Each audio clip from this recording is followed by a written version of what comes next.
So the judge ruled Diddy could wear street clothes in court.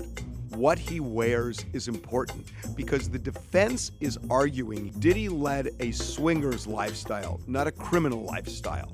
And if you put him in a cardigan sweater like the Brady Bunch, it doesn't work.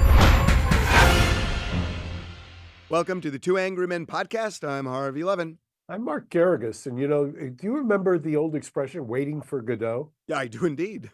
Okay, I'm gonna update it to "waiting for Levin." How often do I have to sit here waiting for you to show up? And I love the fact that you've got Weil kind of warming your seat. I mean, it takes a village to raise Harvey Levin.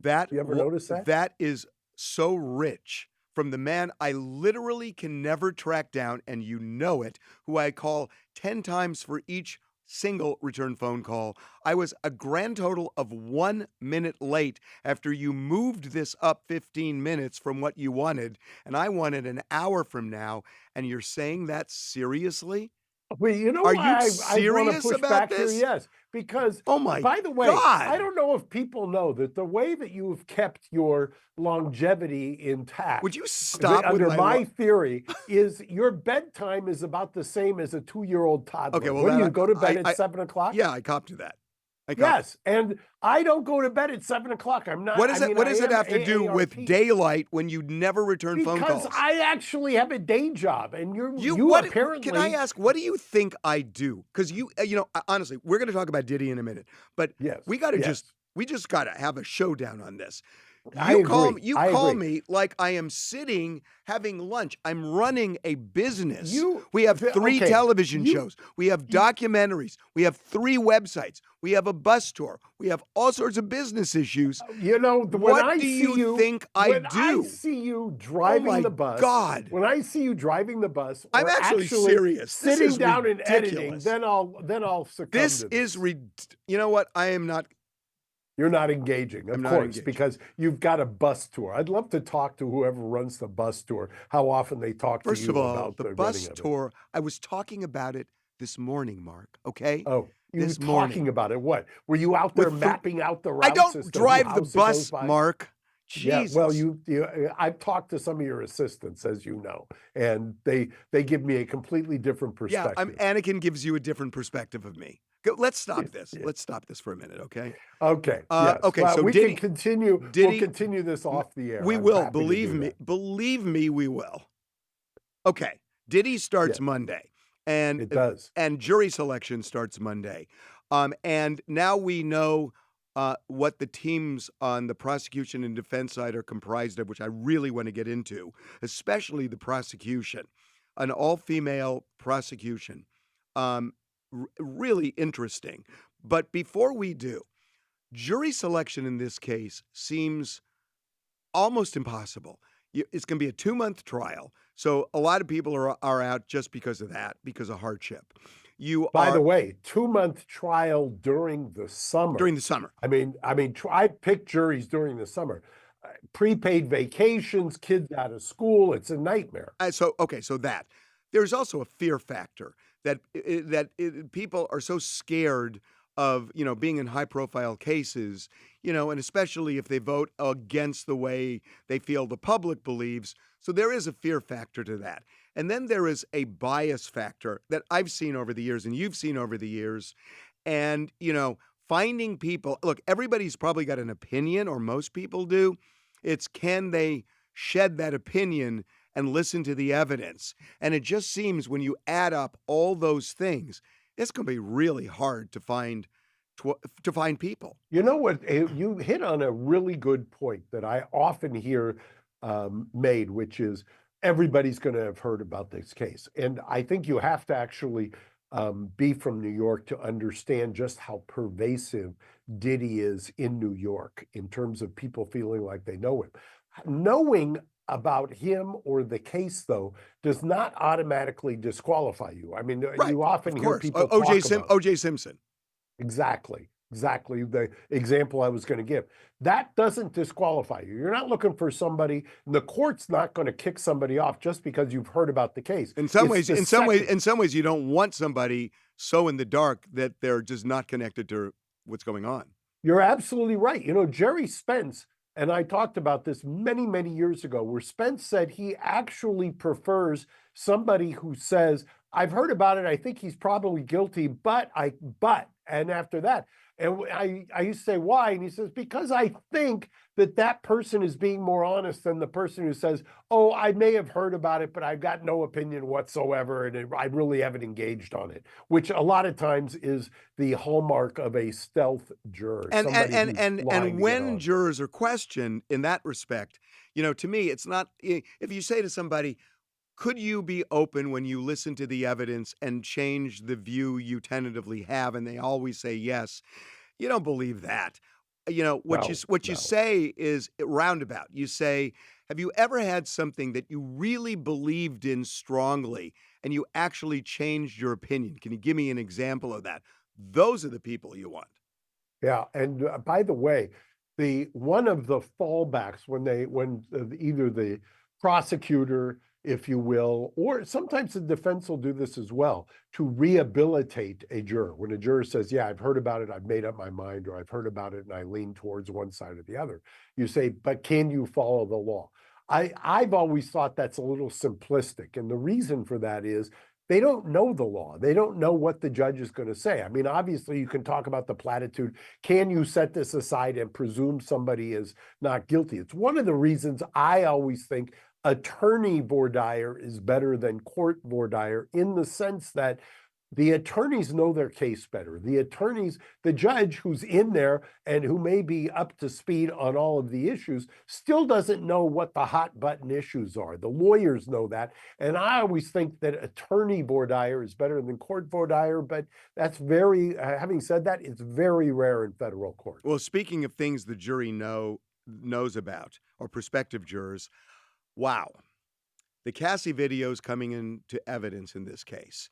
And that opens up but a not whole. Yeah, but not the CNN version. I know. They're right. Okay. But and your point remains. I mean, that's true, whether it's the cell phone or the other. I got to tell you, we did a Diddy documentary. We did 4 of them for Tubi, but the last one we did, we assembled a mock jury, and we actually showed them the evidence on both sides. They deliberated, and there were 4 out of the 12 who felt Cassie video, even though it wasn't what he was being tried for, was the beginning, middle, and end for them. Look, I couldn't agree more. And you give the prosecution props. It's a prosecution by proxy, so to speak. And what do I mean by that? You show that video, and I think you said 4 out of 12. I'd almost estimate. Well, those are who cop to it. Yeah, exactly. I mean, it's the old expression: 90% admitted, and the other 10% are lying. But they've taken that video, they meaning the prosecution, they've recast it. They've said, no, this isn't about domestic violence. This isn't about whatever was going on between the two of them.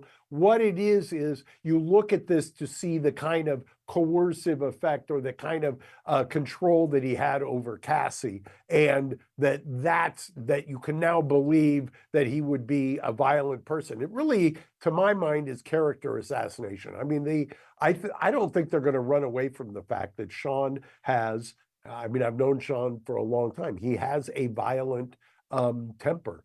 And especially, I think, when you combine it with kind of the drug use. But that isn't what he's charged with. As you said, how do you get over that when the jurors may shut down once they've seen the video?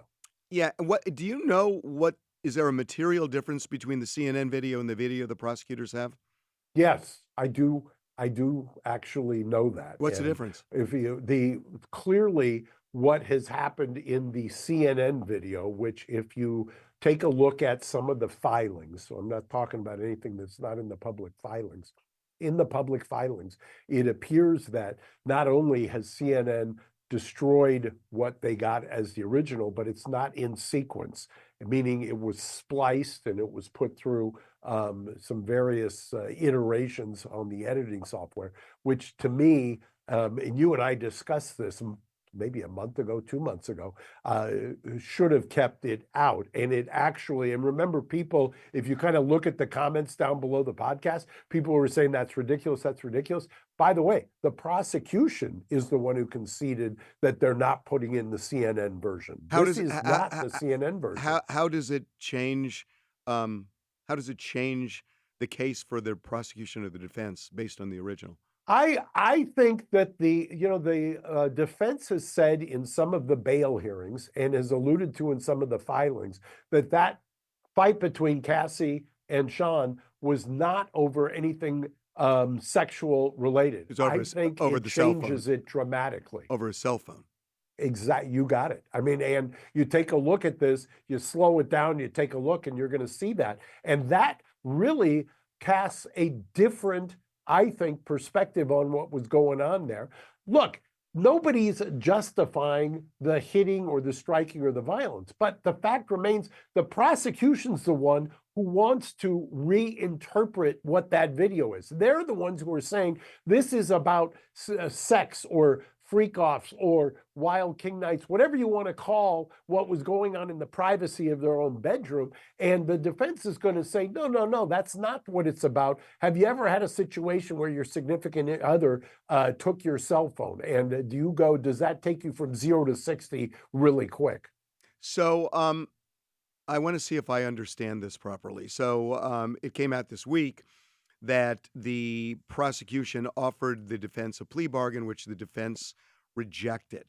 My understanding of this, and I have a feeling you're going to correct me, but I'm going to try based on what I think I know, is that it's not uncommon. In fact, it's common for prosecutors to offer a plea deal, and it's not so much that they want to avoid trial.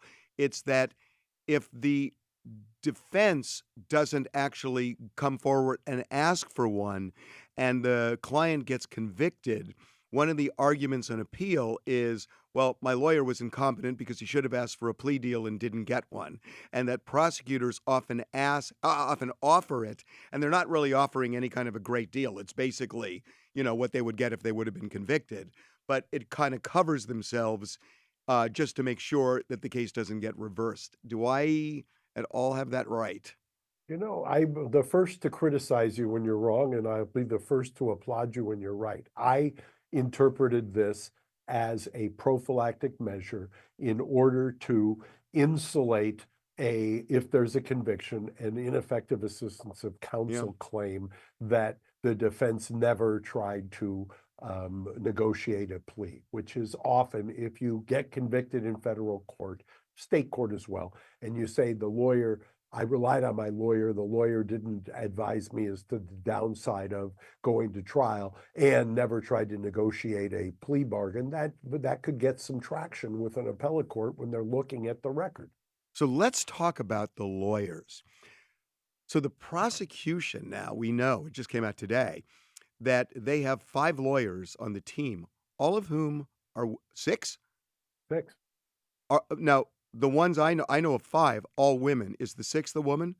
Yes. Okay, so yes. 6 women, all white. All white. Correct. That's my understanding. I've only seen a couple of them, or know of a couple of them, but my understanding is you got a 6-pack of white women. That's not coincidental. It's very interesting to me.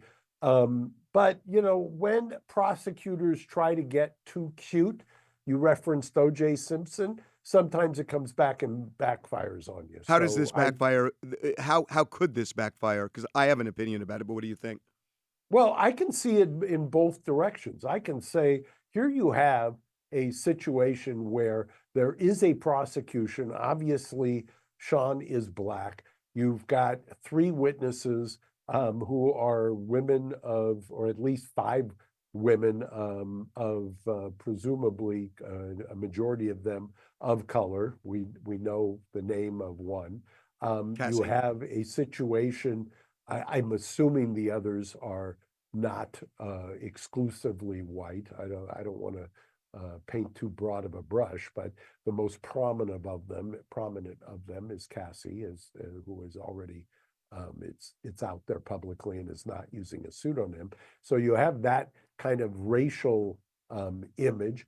But I'm not so sure that the defense is going to center so much on the race. That may be an undercurrent, as it always is. I'm the first to tell you that based on doing this, going into my 5th decade in the criminal justice system, that race underscores everything in the criminal justice That's system. what But Johnny put that Cochran in- said. yeah, well, Johnny was right. I mean, Johnny was people forget that Johnny, before OJ, was one of the Yeah. most accomplished civil rights Yep. lawyers. You remember this Oh, I because you do. were here in LA. I covered it. Johnny was not a criminal defense No. lawyer before OJ by reputation. He was a civil rights lawyer. He pursued 1983 actions and very successfully against the then LAPD, which We was should say viewed in the community as a people not conquering, listen, invading for force. people who aren't lawyers, Mark, slow it down. 1983 is basically essentially police officers who brutalize people under the color of law. I mean, that's kind of what we're talking about. But Correct. back to this. Correct. So, By the way, don't underestimate the audience here. I read the comments on occasion. I get We've got it, a but very not everybody. sophisticated I audience. know, just, come on. So the way I was looking at this was that, look, they're all really accomplished lawyers. And Maureen Comey, who is James Comey's daughter, the former FBI director, I hear she is just a fierce prosecutor. She did Ghislaine Maxwell. She's a formidable force. So they're all top notch. But the way I kind of saw this was, on the one hand, women who are alleged victims might be more comfortable talking to women. And it might be more effective, in examining them on the stand. It might connect more with the jury. But on the downside, that you don't want to make it look like you're prosecuting a cause, because some people may say, well, wait a minute, an individual is being prosecuted, and we're not going to bring the individual down because of a cause. So it could work. It's sort of a double-edged sword, the way I see it. It is. You mentioned Maureen Comey, and I don't know her, but I've talked to people who've tried cases against her, and I often will say the true test of a prosecutor, in my mind, as to whether they've got game or not, is not on their ability to do an opening, not even on their ability to cross-examine. I think the true test of a prosecutor is whether or not, on the rebuttal argument of a closing, whether they've got game. And by all accounts, that is Maureen Comey's strong suit, is the rebuttal on the closing. So if I had to bet, I will bet that she may not do the opening, she may not do the first kind of argument in the closing, but she will do the rebuttal, because I'm told in the Maxwell case that she was just devastating. And personally, I remember a case that I tried, I don't know, 25 years ago, with a lawyer who I subsequently became very friendly with. And I think he would agree with me. I didn't think he was, distinguished himself during the trial, but he gave a rebuttal argument that I sat there and listened to. And by the way, if you're a defense lawyer, listening to the rebuttal argument is one of the hardest things you ever have to do, is just listen to somebody kick you and your client's ass all around the courtroom.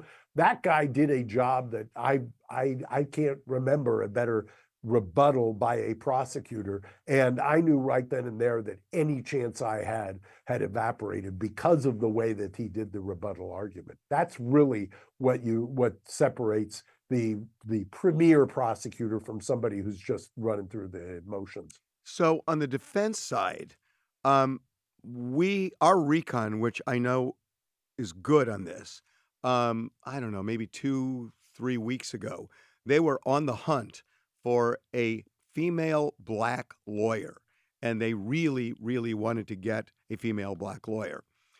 I think for kind of obvious reasons. They don't have that, and the trial starts Monday. What happened? I'm not so sure. I mean, as we take this, I'm so sure.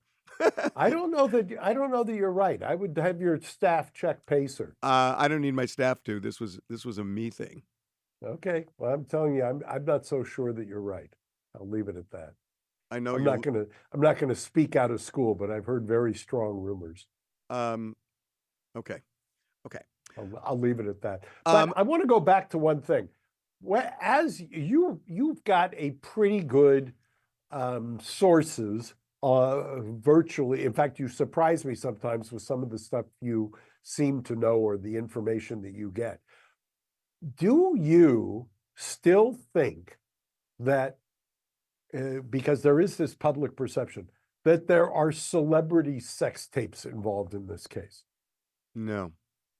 Do you still think that there are minors involved in this case? I'm certain no. Okay. And again, when you say this case, we're talking the criminal case. The criminal case, In the correct. criminal, I know that. in the criminal case, in the criminal case, no. And does that, isn't that, to my mind, that's one of the bigger hurdles in selecting a jury this coming week, is that there is, at least anecdotally, and when I talk to people, they have that opinion, strongly held opinion, that there's celebrity sex tapes, that they've kind of conflated Epstein, and you mentioned Ghislaine Maxwell and all of these things into Diddy. There's this idea that somehow this is Epstein redux or something. Do you get that? I know that's true, but I completely disagree with the insinuation that that's an obstacle for the defense. I think it's a huge opportunity for the defense, because what happens is, if people go into a trial believing the firepower on the prosecution is so strong, I mean, let's say on a scale of 1 to 100, it's a 95, that it's so strong, but it goes down to an 88. That helps the defense, because everybody goes in thinking, wow, they're going to prove this, and they're going to prove this, and they're going to prove this, and all of a sudden, none of it's there. I think that actually helps the defense, because people's expectations aren't met. Well, I would agree with you if that is post-jury selection. The problem, I think, is that if you have people who say, I can't be fair, I can't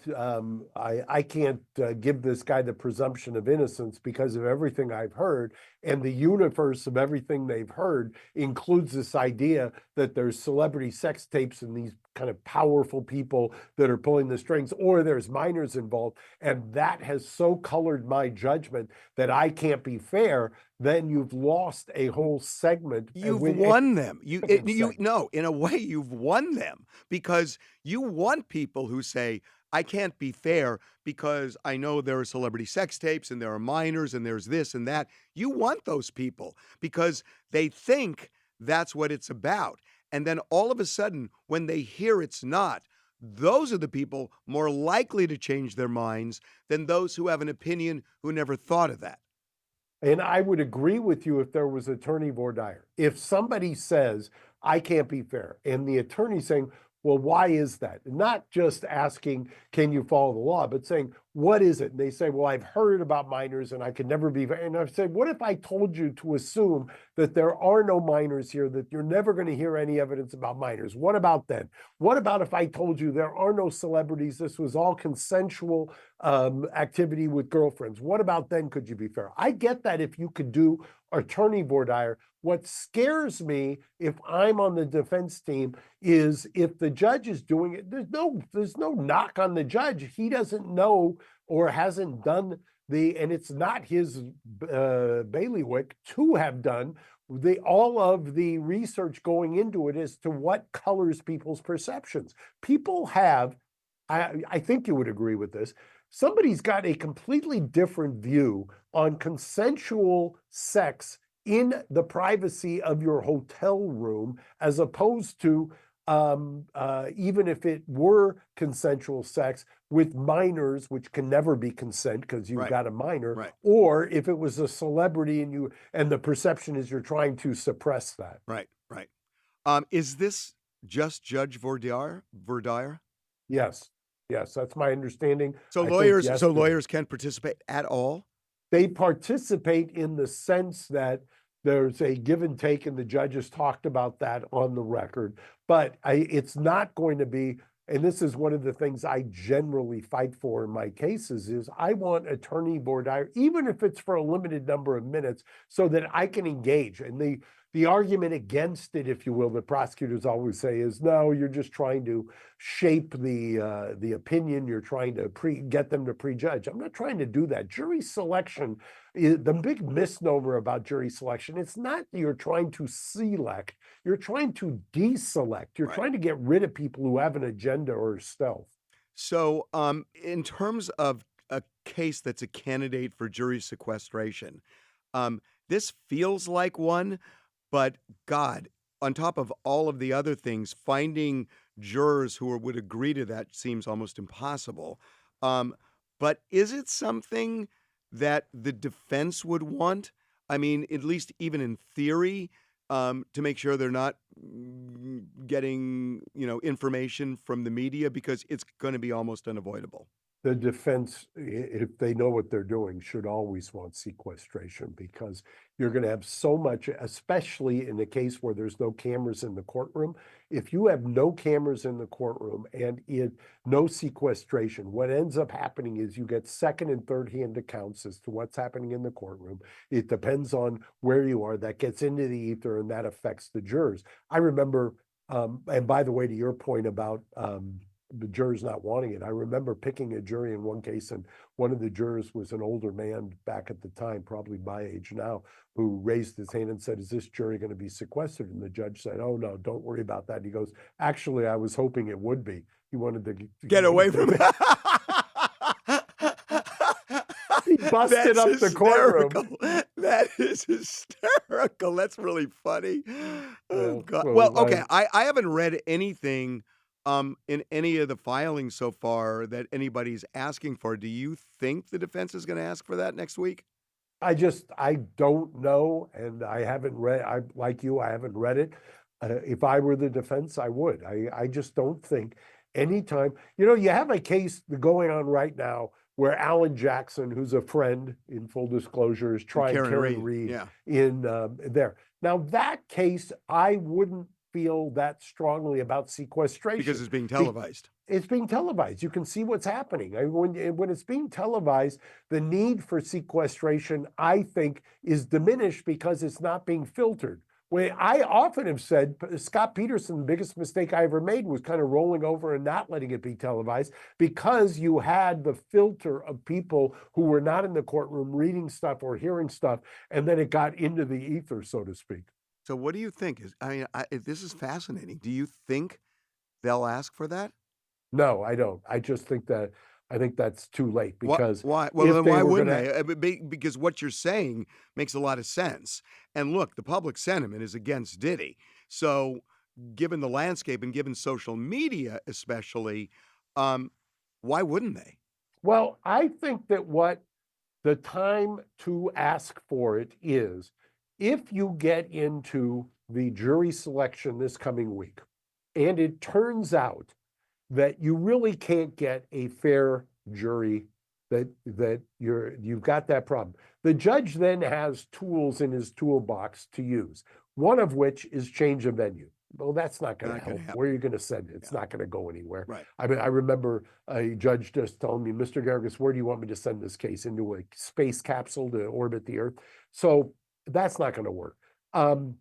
Another is a continuance. Well, you have to get the defendant to agree to that, and that's not likely, especially when you've gone through all this effort. If you get to the point where the judge is at least himself questioning whether or not the defendant can get a fair trial, then I would say at that point, the defense probably should say, I don't understand "Judge, that. I don't understand that, because, I mean, the horse is out of the barn. We know what the publicity is. I mean, they've seen this for a year now. So everybody knows the level of publicity in this case. So the judge isn't going to be surprised. The judge knows exactly what's going on right now already. Well, except the problem is, under the law, almost all of that calculus by a judge is done. The default is wait till jury selection, that we can ferret this out. We can remedy it in jury selection. And so you're always going to have that fallback. So I'm saying, if you get to jury selection and it still is kind of a crazy prejudgment rate, that's when you would ask or suggest, "Judge, all of your other tools are useless here. You've got to take the option of sequestration, which then brings up the other issue: is then do you lose people because they Of don't want to course be you do. sequestered? Of Yeah, course you do. At a 2-month trial during the summer, yeah, of course you yeah. do, right? Unless you've got the old man who raises his hand and Unless you said, got "I the was old hoping man, so." and I'm not sure. Well, maybe you do want the old man. Yeah, Um, exactly. so finally, a lot of people think this is silly, and I don't at all. So the judge ruled this week that Diddy could wear street clothes in court. And, a lot of people say, well, not a big deal. Well, obviously, if he came in jail issue, that basically says guilty. And, you know, I think it even could be it could be reversible error, I think, to some extent, because it really is, it really paints a picture going in. So, we've seen it with O.J. Simpson. We've seen it with the Menendez brothers. We've seen it with everybody. Scott Peterson, they wear street clothes. That's important, obviously. And, what Leslie Abramson did in the first Menendez trial, putting them in sweaters, I thought was brilliant. I thought it was brilliant because you're trying to cast them against the charge. And she did it really effectively. And I know it sounds silly. Those sweaters worked. I mean, it really worked for a jury to juxtapose looking at these two guys against the crime that they committed. It was hard to reconcile. So it's important. In this case, and I know this is going to sound crazy to you and you're going to laugh at me, but I think what he wears is important because the defense is arguing here that Diddy led a swinger's lifestyle, not a criminal lifestyle.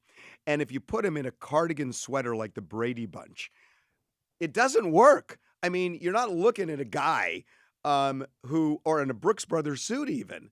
You're not looking at a guy where you're thinking swinger. And this is a case where you want the jury to think swinger. And so, do you wear a shiny suit? Do you even wear a chain? If you can. But and I Right. know Yeah, that sounds I crazy. think And that the my office marshals. laughed at me on this, and I will admit it. But you're trying to sell a swinger story, and I don't think you do it in a Brooks Brothers suit. Well, by the way, this is one of the conundrums of this case. One of the things that just perplexes me about it is the people have said, "Oh, he's going to lean into the swingers, and that's a bridge too Well, like far," or something Nifalo like said that. that. Yeah. Yeah, and I don't think it is. In fact, by the way, I mean, he had a contract with Diageo, which is the spirits maker, which was worth upwards of $1 billion. And it actively promoted his lifestyle, his kind of brat pack 2.0 Diddy lifestyle, which was a swinging nightlife, party all night lifestyle. So it's amazing to me that we've now taken that, and mind you, well, you and I are old enough to remember what an iconic figure Diddy was in the 90s Oh, and yeah. going into the 2000s. And now they've tried to almost have this rewriting of history, if you will, to say, no, that kind of party lifestyle was really this RICO action. Well, 20 years, 30 years later, that might be a nice way to reframe it. But how do you bring a criminal case based on that? Yeah. And to your answer, I've got two minds about this in terms of the clothing. Yes, every case, whether it's high profile or not high profile, the defense lawyer asks for, anytime you've got a jury, for street clothes, and that is de rigueur. It is almost always granted. This case, I can see an argument against it, which we'll wait and we'll talk about next week or next Thursday if you have me in. An argument to have him wear jail issue?